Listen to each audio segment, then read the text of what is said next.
Okay. Weird combinations.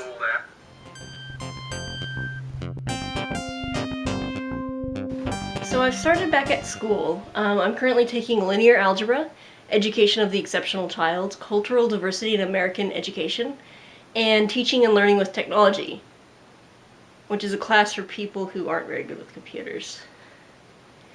So I've been pretty busy as far as just getting all of the schoolwork done and the graduate level courses and, extra assignments for us graduate students. And even my linear algebra class has essays and group projects.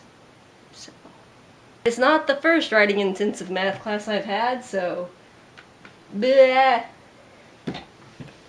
As far as projects, I did a few small things in January and February with Love 2D, just kind of one-night projects, not really huge commitments. One of them is a small quizzing application, so I can help myself study for tests that require memorizing random information, which are tests that I'm pretty bad at. I'm really only good at tests where you do things. Math, programming, writing essays. I'm good at those assessments. I'm really bad at just, random... From line 5 of the book, what did so-and-so say about blah blah blah in 1972? I hate that sort of thing. And so far, that's my count. I made another program where there are 4 words displayed in different languages and you have to match them up to their language. 猫 Katten El gato. Lavoro Lavoro Mannen El hombre. Otoko Because I'm kind of curious as to whether it's viable to try to learn multiple languages at once. I also am trying to learn Spanish. Where's my book? Argy darg darg.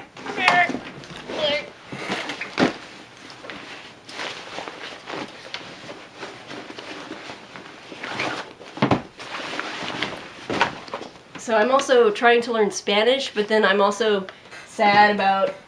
God damn it, there it is. About not getting to keep learning Esperanto, which I enjoy learning Esperanto, and I don't know, I guess I sort of like the exotic languages more, where it's like Esperanto and Lojban and even Japanese, because you get to write in a completely different character system, and in Spanish it's like, but it's not, I don't know. I'm gonna try to learn it because it's more useful. I guess I don't like learning useful languages. So basically, that's why I made a program to learn multiple languages at once. I made a Valentine's Day card for Richard. It's pretty corny. The Moosader.com changes are still in progress. I kind of stopped working on it once I couldn't get South, the migration tool, to work right.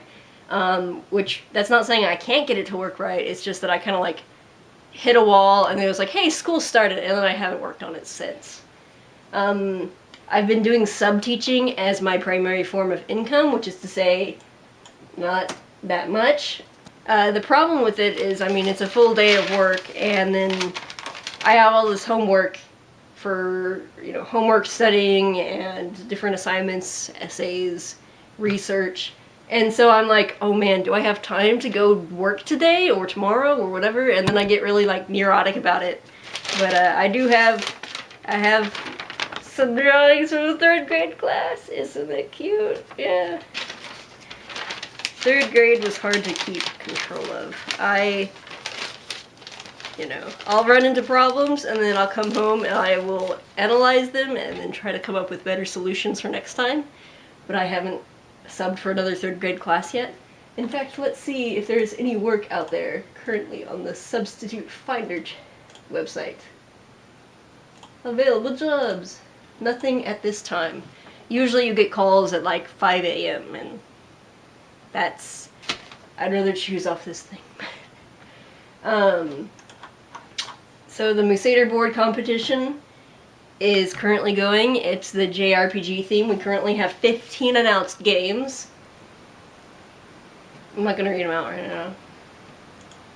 I'm not working on anything, even though I have the legacy of Xmas framework built. I just don't really have any time to do a bunch of graphics and bug fixing, and I mean, really, it's a game where you just walk around currently, so you'd have to do more programming to add on to it, and I don't have time for that.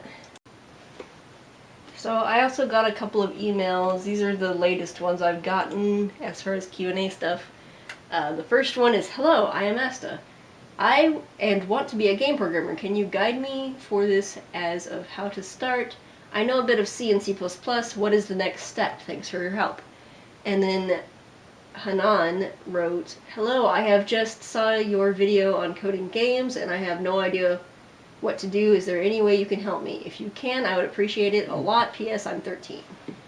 So, okay, this really depends on what your goals are. The first type of person I see a lot is the eager game programmer. These people want to start with C++ right off the bat because it's what's used in the industry, and it's the only possible option for them.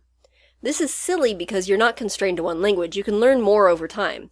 If you've never programmed before, it might be ideal to start with another language. With these people, it also seems like they want to start making games with C++ immediately, and aren't as keen on learning C++ as a language first.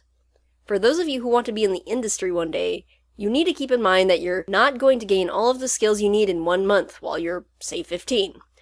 No matter what age you are, you have plenty of time to learn from the ground up, focusing on good structure rather than starting at the top trying to make a game on a mountain of toothpicks, or just poor C++ knowledge. In short, learn a language. It could be C++, it could be Python, it could be Java. Doesn't matter, you can learn more languages later, and if you end up being a professional, you definitely will.